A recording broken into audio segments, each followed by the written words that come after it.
Hello and welcome to week 11's Jing for CIS 126 Intro to Python. Jason here. We're going to be looking at data types and sequences in Python. So let's get into it. So for this week's exercise, I wanted to work with a grocery list. And the goal was to have a user generate what they want in their grocery list and also associate items with specific departments.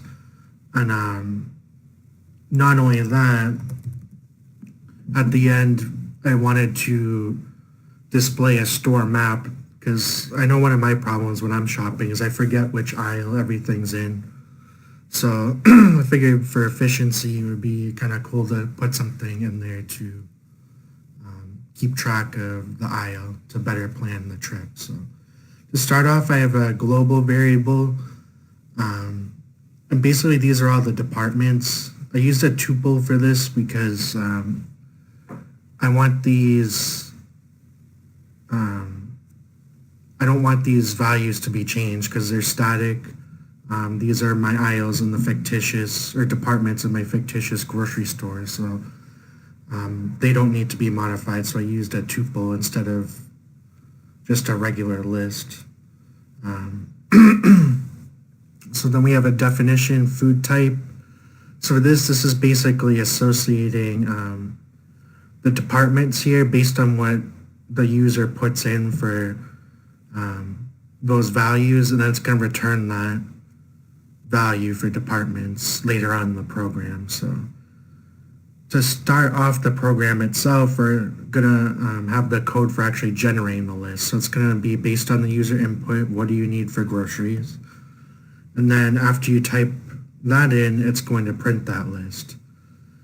And now I have a bit of code here because if you're anything like me, you're going to start off with your list and say, oh, I need to add something else. So I have code here. It's basically a loop that, after you start off the list, it's going to ask if there's anything else. If you say yes, then you're able to append the original list with the items. And it's going to keep going through that until this append variable is no, and then it's going to print your final list. So then I have a department list that's going to take the function from up above and take those values and put them into a list. And then I used a dictionary called grocery find that's going to associate the departments from this department list. And then, so we have the key of departments, the values from the department list, and then the items we have associated with the grocery list. And that's going to print out a nice little statement that says these items from your list can be found in whichever departments they're in.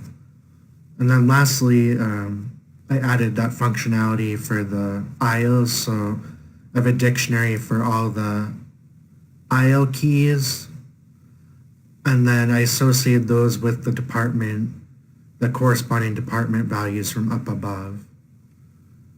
So, and then it's going to print that at the end. So let's just test and see how it works. So let me rerun it. So let's just start with the basic eggs and milk. So if there's anything else, we'll say yes, because I want to add bread and ice cream. And let's just add one more thing for fun. We'll say cat litter. So now I'm done, so no, there's nothing else. So it's going to print out my list.